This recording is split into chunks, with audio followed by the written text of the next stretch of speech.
Hello बच्चों। तो अब बात करते हैं कक्षा 10 की गणित की सबसे बड़ी प्रश्नावली अध्याय 13, जो टोटल 13 नंबर की है, जो अपने आप में एक पास करा सकती है आपको। इस प्रश्नावली को ध्यान से आपको पढ़ना है, ध्यान से देखना है, क्योंकि इस प्रश्नावली में से हर पृष्ठ पर यानी हर भाग में एक एक प्रश्न आपको जरूर मिलेगा। वस्तुनिष्ठ प्रकार के 2 प्रश्न मिलेंगे, रिक्त स्थान टाइप के भी 2 प्रश्न मिलेंगे, एक अतिलघुत्तरात्मक मिलेगा 2 नंबर का, एक दीर्घ अतिलघुत्तरात्मक मिलेगा 3 नंबर का, और एक मिलेगा 4 नंबर का निबंधात्मक प्रश्न। ठीक है, तो इस प्रश्नावली बहुत इंपॉर्टेंट है, तो इसके बारे में बात करते हैं। सांख्यिकी क्या होती है, सबसे पहले ये समझते हैं। तो सांख्यिकी गणित की वह शाखा है जिसमें आंकड़ों को एकत्रित किया जाता है और आंकड़ों को विशेष प्रकार से व्यवस्थित भी किया जाता है। व्यवस्थित आंकड़ों का विश्लेषण किया जाता है। ठीक है, जैसे कैसे व्यवस्थित आंकड़े, जैसे किसी कक्षा में पढ़ रहे विद्यार्थियों के प्राप्तांकों का विश्लेषण, एक नगर या गांव में अलग अलग आयु वर्ग के मतदाताओं का विश्लेषण। तो इसमें आंकड़े भी इकट्ठे होते हैं और उनका विश्लेषण भी किया जाता है। अब आंकड़ों के प्रकार कौन कौन से हैं? 3 प्रकार से हम आंकड़े यहाँ पे जुटाते हैं: व्यक्तिगत आंकड़े, श्रेणीबद्ध आंकड़े और वर्गीकृत आंकड़े। समझते हैं तीनों को थोड़ा सा। व्यक्तिगत आंकड़े क्या है? जब आंकड़ों की संख्या बहुत कम हो तो आंकड़ों को संबंधित के नाम या स्थान के अनुसार दर्शाया जाता है और इस प्रकार से दिखाए गए आंकड़े व्यक्तिगत आंकड़े कहलाते हैं। यानी आंकड़ों की संख्या बहुत कम है तो उनको डायरेक्टली नाम से या डायरेक्टली उनकी संख्या के स्थान पर रख देते हैं, तो उनको व्यक्तिगत आंकड़े कहते हैं। जैसे एक परिवार के 5 सदस्यों की आयु लिखनी है, तो 5 ही सदस्य हैं, इसलिए पांचों की सदस्यों की आयु हमने सामने लिख दी है कि मोहन की आयु 34 वर्ष, मोनिका की 31 वर्ष, सूरज की 8 वर्ष, कपिल की 5 वर्ष और आरती की 2 वर्ष। तो ये व्यक्तिगत आंकड़े कहलाएंगे क्योंकि इनकी संख्या कम है। दूसरा, एक फुटबॉल टीम के द्वारा पिछले 10 मैचों में किए गए गोलों की संख्या। तो 10 मैच खेले, 10 मैचों की गोल कितने खेली, ये आपकी इनके व्यक्तिगत आंकड़े हैं, क्योंकि 10 मैच खेलना कोई बड़ी बात नहीं है, बहुत छोटे आंकड़े हैं। इसके बाद एक सप्ताह में किसी कक्षा के 25 विद्यार्थियों की उपस्थिति, यानी 6 दिन की उपस्थिति, संडे की छुट्टी रहती है, तो 6 दिन के अंदर कितनी कितनी उपस्थिति रही है कक्षा में, तो ये भी एक व्यक्तिगत आंकड़े के रूप में आ जाएंगे, क्योंकि इनकी संख्या भी क्या है, बहुत कम है। अब समझते हैं श्रेणीबद्ध आंकड़े क्या होते हैं। तो जिन आंकड़ों की संख्या कम होती है उनको तो कहते हैं व्यक्तिगत आंकड़े, जिनको डायरेक्टली लिखा जाता है नाम के आगे। अब है श्रेणीबद्ध, जब आंकड़ों का परिसर कम हो परंतु आंकड़ों की संख्या क्या हो, बहुत अधिक। ठीक है, आंकड़ों की जो संख्या वो तो ज्यादा है लेकिन उनका परिसर कम है। परिसर मतलब होता है सबसे छोटा आंकड़ा और बड़े आंकड़े के बीच का अंतर कितना है, तो वो कम है यदि, तो इन आंकड़ों को प्रत्येक चर की बारंबारता बंटन सारणी के रूप में व्यवस्थित किया जाता है। यानी जो प्रत्येक चर है, प्रत्येक चर की बारंबारता बंटन सारणी के रूप में इनको व्यवस्थित कर सकते हैं। इस प्रकार लिखे आंकड़ों को श्रेणीबद्ध आंकड़े कहा जाता है। जैसे एक कक्षा है और कक्षा के 30 विद्यार्थी हैं, 30 विद्यार्थियों के 5 अंक के परख में से कितने कितने अंक आए हैं वो हम यहाँ लिखना चाहते हैं। तो हमारे पास अंक तो 5 ही हैं, 0 से लेकर के 5 तक। तो 0 से लेकर 5 तक अब 30 संख्या है, तो 30 थोड़ी सी ज़्यादा संख्या है, तो इनको हम एक श्रेणीबद्ध श्रृंखला में व्यवस्थित करेंगे।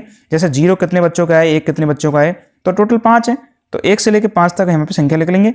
तो 0 1 2 3 4 5, तो ज़्यादा नहीं है, छोटे छोटे आंकड़े हैं, तो हमने डायरेक्टली लिख दिया है।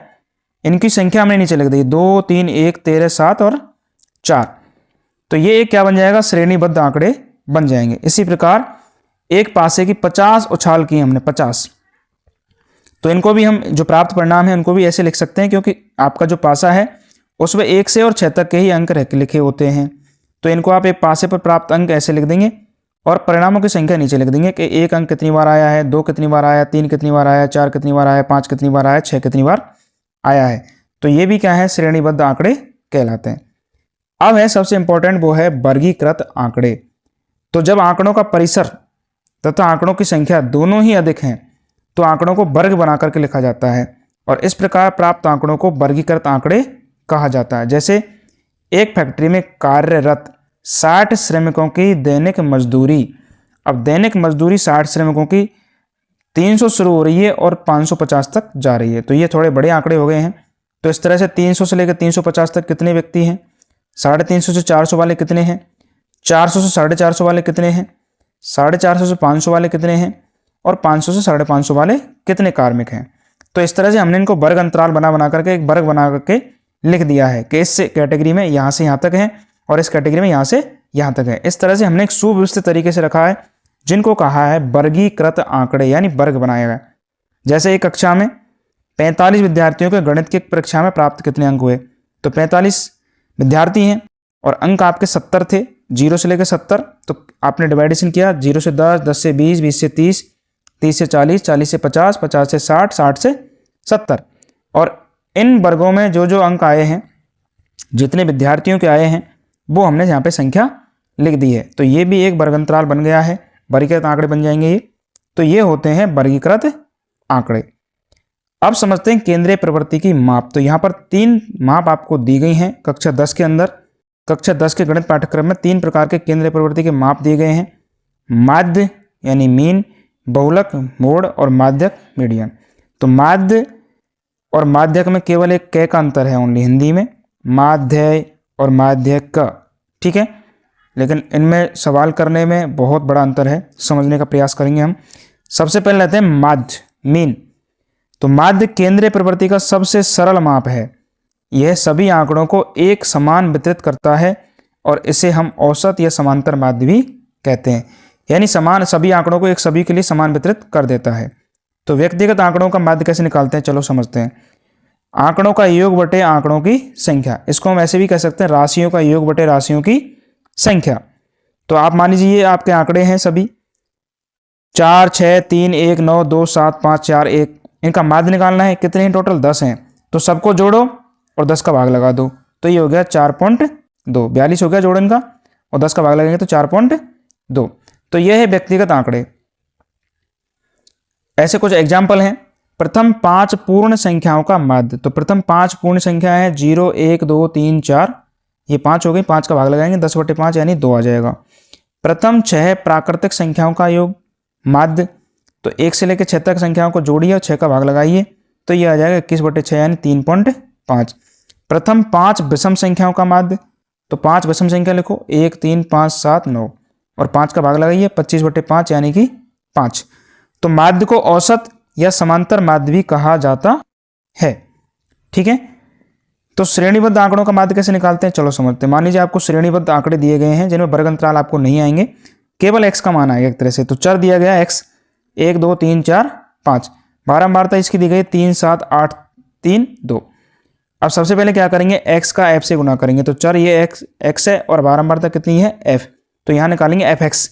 3 गुना 1 3, 7 गुना 2 7 दूनी के 14, 8 गुना 3 24, 4 तिया के 12, 5 गुना 2 10। यहाँ पर सभी बारंबारताओं को योग करेंगे सिग्मा एफ, और यहाँ पर करेंगे इन सब का गुना जो हमने किया है एफ गुना एक्स, इसका जोड़ सिग्मा एफ एक्स। तो जो आपका माध्य बनेगा वो बनेगा सिग्मा एफ एक्स बटे सिग्मा एफ। तो 63/20 यानी 3.15, 3.15। तो ये थी छोटी चीजें। अब समझते हैं वर्गीकृत आंकड़ों का माध्य। तो वर्गीकृत आंकड़ों का माध्य निकालने के लिए हमारे पास 3 विधि आपको दी गई हैं, प्रत्यक्ष विधि, कल्पित माध्य विधि और पग विचलन विधि। प्रत्यक्ष विधि वही थी जो अभी हमने की थी, सिग्मा एफ एक्स बटे सिग्मा एफ, ठीक है। तो मान लीजिए एक एग्जाम्पल है 0 से 10, 10 से 20, 20 से 30, 30 से 40, 40 से 50। ये है आपका वर्ग अंतराल और संगत इसकी बारंबारता दी गई है 3, 9, 13, 8, 7, ठीक है। और ये आपके फॉर्मूले हो गए 3, जिसमें देखो सबसे पहला फॉर्मूला है प्रत्यक्ष विधि से माध्य। तो सिग्मा एफ एक्स बटे सिग्मा एफ। देखो सिग्मा का मतलब जोड़ है, एफ का मतलब बारंबारता, एक्स का मतलब चर यानी वर्ग चिन्ह। तो एफ का एक्स से गुणा करेंगे, फिर इन सबको जोड़ेंगे तो ये बनेगा सिग्मा एफ एक्स। और नीचे है अभी सभी बारंबारताओं का योग सिग्मा एफ, ठीक है। तो जो आपका सिग्मा एफ एक्स का मान आया है उसमें सिग्मा एफ का यानी जो सभी बारंबारताओं का योग है उसको भाग दे देंगे आप, जैसे यहाँ पे दिया हमने कि सिग्मा एफ एक्स बटे सिग्मा एफ। तो देखो एफ एक्स का जोड़ कितना आया 63 और सिग्मा एफ कितना है 20। तो 63 में लगाया 20 का भाग, तो ये हो गया 3.15। वैसे ही हम डायरेक्टली कर सकते हैं। तो ये प्रत्यक्ष विधि आपको यूज लेनी है जब छोटे आंकड़े आपको दिए गए हों। अब सेकंड है कल्पित माध्य विधि। जब आंकड़े थोड़े से बड़े आ जाएं तो हमको कल्पित माध्य विधि का यूज करना है, जिसमें एक को तो कहा जाता है कल्पित मान, जिसको हम एक्स जो मान होते हैं, चर जो होते हैं यानी जो वर्ग चिन्ह हम निकालते हैं, उन्हीं में से ए का मान लिया जाता है और प्रत्येक एक्स में से ए को घटा करके डी का मान प्राप्त किया जाता है, एक्स माइनस ए। फिर f का d से गुना करते हैं, यानी बारंबारताओं का d से गुना करेंगे, फिर इन सबको जोड़ेंगे तो सिग्मा एफ डी आएगा, और सिग्मा एफ जो हमने निकाला है सभी बारंबारताओं का योग, उसका भाग लगा देंगे और इस फॉर्मूले में यहाँ पे रख देंगे a का मान, सिग्मा एफ डी का मान, सिग्मा एफ का मान, और इस तरह से ये मान आ जाएगा। तीसरी है पग विचलन विधि। जब आपके आंकड़े बहुत बड़े हो जाएं तो फिर हम इस विधि का यूज करते हैं। यहाँ पर a वही है कल्पित मान, d की जगह पर u आएगा, तो u एक ऐसी संख्या होती है जैसे d में h का भाग लगाने पर प्राप्त होता है, तो h का तो मल्टीप्लाई करेंगे हम यहाँ पे, तो फॉर्मूला थोड़ा चेंज हो जाएगा। तो a plus sigma F you बटे सिग्मा एफ गुना h, ये है पग विचलन विधि। चलो आगे समझते हैं। अब लेते हैं बहुलक, ठीक है, तो इसके एग्जाम्पल हम बाद में लेंगे, फिलहाल बहुलक समझते हैं। तो बहुलक है केंद्रीय प्रवृत्ति का वह माप है जो दिए गए आंकड़ों में से सबसे अधिक बारंबारता वाले मान को दर्शाता है। तो सीधी सी तौर पर अगर बात करें कि प्रत्यक्ष यदि आंकड़े आपको दिए गए हैं व्यक्तिगत डायरेक्टली, तो व्यक्तिगत आंकड़ों में बहुलक वह मान होगा जो सबसे अधिक बार आया होगा। तो ये है जैसे आपके व्यक्तिगत आंकड़े हैं, इन आंकड़ों में जो संख्या या जो आंकड़ा सबसे ज़्यादा बार लिखा हुआ है वही आपका क्या है, बहुलक। तो यहाँ पर 4 सबसे अधिक बार आया है, इसलिए इस आंकड़ों का बहुलक क्या है, 4, ठीक है। अब श्रेणीबद्ध आंकड़े यदि दिए हैं तो क्या होगा, तो श्रेणीबद्ध आंकड़े में क्या होगा, एक तरफ तो चर होगा और एक तरफ बारंबारता होगी। तो इन चरों में से आप देखेंगे किसकी बारंबारता सबसे ज़्यादा है। तो यहाँ पर सबसे बड़ी बारंबारता 18 है, जो किस चर की है, 7 की। तो आपका बहुलक क्या बनेगा, 7। तो सबसे बड़ी बारंबारता कितनी है, 18, इसके संगत चर कौन सा है, 7, अतः बहुलक कितना होगा, 7, ठीक है। तो ये श्रेणीबद्ध आंकड़ों का बहुलक हो गया। अब हम बात करते हैं वर्गीकृत आंकड़ों का बहुलक। तो यही इंपॉर्टेंट है, यही हमारी बोर्ड की परीक्षा में आता है और ये 100% आता है। तो मान लीजिए ये आपके वर्ग अंतराल हैं, 0 से 5, 5 से 10, 10 से 15, 15 से 20, 20 से 25, 5-5 का अंतर है सब में, 8, 13, 23, 29, 23, 9 और 7, ये आपके क्या है, बारंबारता है। तो बारंबारता दी गई है और वर्ग अंतराल दिया गया है। तो अब आपको बहुलक ज्ञात करना है। बहुलक ज्ञात करने के लिए ज़्यादा कुछ नहीं करना है, ये तो आपका फॉर्मूला है, बहुलक बराबर L plus F1 minus F0 बटे 2F1 minus F0 minus F2 गुणा H। यहाँ पर F1 क्या है, बहुलक वर्ग की बारंबारता है, F0 क्या है, बहुलक वर्ग से ठीक ऊपर की बारंबारता, F2 क्या है, बहुलक वर्ग से निम्न यानी नीचे की बारंबारता, और L क्या है, बहुलक वर्ग की निम्न सीमा, और H क्या है, बहुलक वर्ग की वर्ग माप यानी वर्ग अंतराल कितना है, ठीक है। तो सबसे बड़ी जो बारंबारता है वो तो कहलाती है F1, और हम शुरुआत भी इसको ऐसे ही करते हैं कि सबसे पहले हम सबसे बड़ी बारंबारता देखेंगे, उसके ठीक सामने का जो वर्ग अंतराल होगा वही कहलाएगा बहुलक वर्ग, ठीक है। और जो बारंबारता सबसे बड़ी है वो कहलाएगी F1 बहुलक वर्ग की बारंबारता। इससे ठीक पहले वाली बारंबारता को नाम देंगे F0, इसके ठीक बाद वाली को देंगे F2, और जो वर्ग अंतराल हमने लिया है उसका जितना अंतर है वो हो जाएगा H। 10 से 15 का अंतर कितना है, 5, तो H का मान कितना आएगा, 5। इसकी निम्न सीमा कितनी है, 10, तो वो हो जाएगी L। तो इस तरह से बहुलक की शुरुआत होती है और सारे मान लिख करके इसमें रखने होते हैं और फिर गणना करनी है, ठीक है। तो ये था बहुलक। अब बात करते हैं माध्यक। तो माध्यक केंद्रीय प्रवृत्ति का वह मान होता है जो आंकड़ों को आरोही या अवरोही क्रम में व्यवस्थित करने पर मध्य में प्राप्त मान को दर्शाता है। तो सबसे पहले माध्यक ज्ञात करने के लिए अगर आपको व्यक्तिगत आंकड़े दिए हैं तो पहले तो आप उनको आरोही या अवरोही क्रम में जमाना है, यानी या तो बढ़ते क्रम में जमाना है या फिर उनको घटते हुए क्रम में जमाना है। तो सर्वप्रथम दिए गए व्यक्तिगत आंकड़ों को आरोही या अवरोही क्रम में व्यवस्थित करना होता है। यदि आंकड़ों की संख्या विषम है, यानी जो कुल आंकड़े हैं उनको गिनती करें तो गिनती में अगर वो विषम आते हैं, जैसे मान लीजिए 7 हैं, 9 हैं या 11 हैं, तो माध्यक क्या होगा, माध्यक होगा n+1 बटे 2वां पद। यानी अगर आप कोई क्रम संख्या लें तो बीच में जो पद आएगा, मान लीजिए आपके 7 पद हैं, तो 7 + 1 कितना हुआ, 8, और 8 में देंगे 2 का भाग तो कितना आया, 4। तो चौथे स्थान पर जो मान होगा वही आपका क्या होगा, माध्यक, ठीक है। यदि आंकड़ों की संख्या सम है, कुल आंकड़े कितने हैं, सम, जैसे 10 हैं, 8 हैं, तो फिर क्या करना है, तो माध्यक होगा n/2वां पद प्लस n/2 + 1वां पद। जैसे मान लीजिए आपका 8 आंकड़े हैं तो 8/2 यानी 4, तो चौथा पद प्लस 5वां पद बटे 2, यानी चौथे और पांचवें पद का योग करके 2 का लगाना है भाग, तब आएगा आपका माध्यक, ठीक है, तो ये है व्यक्तिगत आंकड़ों की संख्या। कैसे व्यक्तिगत आंकड़ों से हम माध्यक ज्ञात करते हैं, एक एग्जाम्पल लेते हैं। ये हमने एक उदाहरण लिया 4 3 2 9 8 1 5 4 2 0 9। ठीक है, इसका माध्यक ज्ञात करना है। सबसे पहले आरोही क्रम में जमाया, आरोही क्रम में जम गया। सबसे पहले छोटे फिर बड़े, 0 1 2 2 3 4 4 5 8 9 9। ठीक है, कुल पदों की संख्या कितनी है? 11। तो माध्यक निकालना है, तो क्या है? विषम है 11, तो n/2 n+1/2वां पद, तो 11 + 1 यानी 12, 12/2 यानी कि छठवां पद। तो छठवें स्थान पर जो संख्या है वही आपका उत्तर है। तो छठा पद गिनो, पहला, दूसरा, तीसरा, चौथा, पांचवा, छठवां। छठे पद क्या लिखा हुआ है? 4। तो 4 ही आपका क्या होगा? माध्यक होगा। ठीक है, एक एग्जाम्पल और लेते हैं सम संख्या के लिए, कि ये मान लीजिए कितने हैं गिनती में, 1 2 3 4 5 6 7 8 9 10 11 12। तो ये टोटल कितने हैं? 12। तो 12 क्या है? सम। तो इनको सबसे पहले आरोही क्रम में जमाएंगे, तो ये हमने आरोही क्रम में जमा दिया, 1 2 2 2 3 4 4 5 5 7 8 9। ठीक है, अब 12 है ना, तो 12/2 करो पहले तो 12/2वां पद प्लस 12/2 + 1वां पद, यानी 12/2 मतलब छठवां पद प्लस एक ज़्यादा यानी सातवां पद। छठे और सातवें पद का योग करें और उसमें 2 का भाग लगाएं। तो चलिए छठे सातवें पद पे क्या आ रहा है? पहला, दूसरा, तीसरा, चौथा, पांचवा, छठवां। छठवें पे 4 है और सातवें में भी 4 है, तो 4 + 4 यानी 8/2, यानी इसका मान भी कितना आएगा? 4। तो इस तरह से हम सम संख्या आ जाए या विषम संख्या आ जाए तो आप इसका माध्यक ज्ञात कर सकते हो। या सीधे सीधे अगर बताएं हम आपको फॉर्मूलेज, अगर आपको याद ना हो तो क्या करना है, सबसे पहले आरोही क्रम में जमा लेना है और आपको क्या करना है, आगे से और पीछे से एक एक संख्या को बारी बारी से काटना है। पहले आगे से काटो, फिर पीछे से काटो, फिर आगे से काटो, फिर पीछे से काटो, फिर आगे, फिर पीछे, फिर आगे, फिर पीछे। लास्ट में बीच में जो संख्या बचती है, या तो वो अकेली बचेगी तो वही माध्यक है, अगर 2 बची तो दोनों को जोड़ करके 2 का भाग लगा देना है और वही आपका क्या बन जाएगा? माध्यक। ठीक है, अब आगे समझते हैं श्रेणीबद्ध आंकड़ों का माध्यक। ये तो वर्गीकृत आंकड़े हो गए, व्यक्तिगत आंकड़े हैं। अब हम श्रेणीबद्ध आंकड़ों का माध्यक समझेंगे। तो श्रेणीबद्ध के लिए क्या करेंगे हम, आपके पास वही चर दिया जाएगा 3 5 7 9 11 और बारंबारता दी जाएगी। ठीक है, तो सबसे पहले क्या करना है, इसमें संचयी बारंबारता आपको निकालनी है और n का मान निकालना है।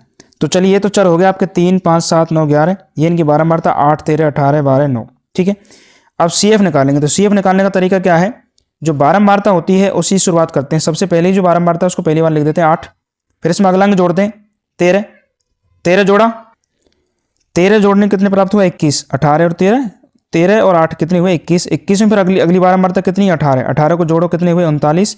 फिर 39 में अगली बारंबारता जोड़िए 12, तो 12 को जोड़ा 39 में कितने हुए? 51। फिर 51 में अगली बारंबारता कितनी है? 9, तो 9 को जोड़ो कितने हुए? 60। तो टोटल जोड़ कितना आ गया है? 60। और इन सभी बारंबारताओं का जोड़ भी कितना है? 60। ठीक है, सबसे पहले हम करेंगे n/2। तो ये जो योग आया है वो क्या है? n है। तो देखिए यहाँ पे जो जोड़ा है वो कितना आया है? 60, जिसको हम n कहते हैं। ठीक है ना, ये सिग्मा f का मान भी 60 ही होगा, तो सिग्मा f के मान के बराबर यहाँ पे जोड़ा जाएगा, तो इसको n कहा जाएगा। ठीक है, सबसे पहले करेंगे n/2। तो n/2 किया कितना आया? 60/2 यानी 30। 30 से ठीक बड़ी CF देखिए आप, तो 30 से ठीक बड़ी CF कितनी है? 39। 39 के सामने जो भी आपका चर का मान है वही आपका क्या है? माध्यक। तो संगत चर का मान कितना है? 7, तो इसलिए माध्यक कितना हो जाएगा? 7। तो ये है श्रेणीबद्ध आंकड़े। जब आपको वर्गीकृत आंकड़े नहीं दिए जाए लेकिन सारणी आपको बनी मिले और आपको माध्यक पूछा जाए तो क्या करना है, सबसे पहले n निकालेंगे, यानी इनका जोड़ करेंगे और इनकी CF निकालेंगे। CF निकालने के बाद n/2 करना है। n/2 में जो भी मान आएगा उसे ठीक बड़ी CF देखनी है और ठीक बड़ी CF के सामने जो भी आपका मान है चर का वही आपका क्या है? माध्यक। अब हम बात करते हैं वर्गीकृत आंकड़ों का माध्यक के बारे में।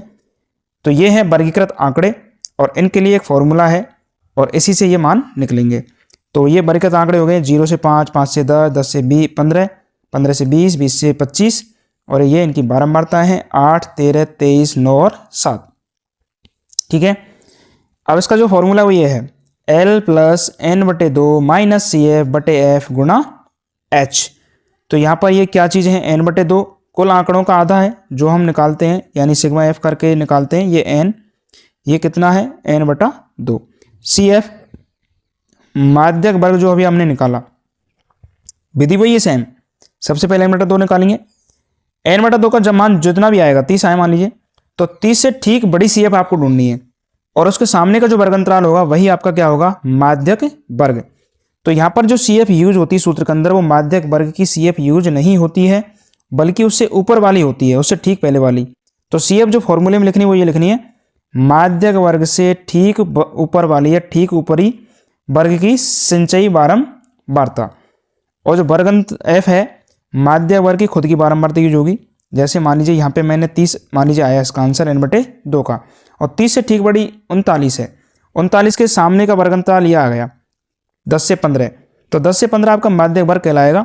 और इसकी खुद की जो बारंबारता है उसको हम f के रूप में यूज लेंगे, और h का मान भी इसी माध्यक वर्ग से निकलेगा। 10 से 15 के बीच में कितना अंतर है, 5 का। तो ये माध्यक वर्ग की वर्गमाप हो जाएगी, और इसकी निम्न सीमा कितनी है, 10। तो l का मान यहाँ से 10 ले लिया जाएगा। ठीक है, तो n/2 निकाल करके सबसे पहले आप उससे ठीक बड़ी CF देखेंगे, और CF के ठीक सामने का जो वर्गंतराल होगा वही आपका माध्यक वर्ग होगा। और उसी माध्यक वर्ग से आपको सारी चीज़ें लिखनी है, L का मान उसकी निम्न सीमा, H का मान उन दोनों का वर्गंतराल कितना है, और F का मान उसकी खुद की बारंबारता कितनी है, CF उससे ठीक ऊपर वाली CF आपको लेनी है। ओके, तो ये हैं आपके माध्यक के आंकड़ों, वर्गीकृत आंकड़ों का माध्यक ज्ञात करना। अब वर्गीकृत आंकड़ों के लिए कुछ चीज़ें और समझ लेते हैं। जैसे वर्गीकृत आंकड़ों के लिए किसी वर्ग के लिए निम्न सीमा होती है, वर्ग जो अंतराल है उसकी छोटा मान, जैसे 15 से 25, तो इसकी निम्न सीमा कितनी है, 15। ऊपरी सीमा क्या होगी इसका, इस वर्ग का क्या है, बड़ा माप। तो 15 से 25 में 25 इसकी ऊपरी सीमा है, या 40 से 50 की बात करें तो 50 इसकी ऊपरी सीमा होगी। वर्ग चिन्ह या मध्यमान, जिसको हम x के रूप में डिनोट करते हैं जब हम समांतर माध्य ज्ञात करते हैं, माध्य ज्ञात करते हैं। तो निम्न सीमा प्लस ऊपरी सीमा बटे 2, यानी दोनों सीमाओं को जोड़ करके 2 का लगाना है भाग। जैसे उदाहरण लेते हैं, 30 से 40 का वर्ग चिन्ह क्या होगा। तो यहाँ पर वर्ग चिन्ह का मतलब ऐसा नहीं है कि कोई प्लस माइनस में से कोई वर्ग चिन्ह आएगा, नहीं। इन दोनों सीमाओं को, निम्न सीमा प्लस उस सीमा को जोड़ करके 2 का भाग लगाना है। जो संख्या आएगी वही आपका वर्ग चिन्ह होगा। इन तीनों में से आपको रिक्त स्थान में या अवैध वाले जो सवाल आते हैं उनमें से जरूर आपको कोई ना कोई प्रश्न मिलेगा 100%। तो इसलिए तीनों चीज़ों को ध्यान से देख लीजिए कि निम्न सीमा जो छोटा मान है वो फर्स्ट वाला शुरू में लिखा रहता है, ऊपरी सीमा जो पीछे वाला मान है वो, और वर्ग चिन्ह या मध्यमान, तो दोनों सीमाओं को जोड़ करके 2 का लगाना है भाग। तो ये थे कुछ महत्वपूर्ण तथ्य। इसके बाद एक चीज़ और है, वर्ग माप। तो वर्ग माप वही है, दोनों का अंतर कितना है, ऊपरी सीमा माइनस निम्न सीमा। तो 25 में से 15 घटा दो, कितने बचे, 10। तो ये आपका क्या है, वर्ग माप। तो ये थी आपकी पूरी प्रश्नावली 13 के महत्वपूर्ण तथ्य, महत्वपूर्ण बिंदु। इसमें बहुत सारी चीज़ें कवर हमने की, बहुत सारे सूत्र हमने बताए। आप इन सूत्रों को याद करें ढंग से, इन पर उदाहरण करें, और अगला टॉपिक लेके आएंगे, अगला जो वीडियो लेके आएंगे, इनके एग्जाम्पल, महत्वपूर्ण उदाहरण, महत्वपूर्ण प्रश्न जो बोर्ड परीक्षा में आए थे और आएंगे। तो आप हमारे वीडियो पर बने रहें, चैनल पर बने रहें, हमारे चैनल को सब्सक्राइब करें और लाइक बटन दबाएं। ओके, थैंक यू, मिलते हैं अगले वीडियो में।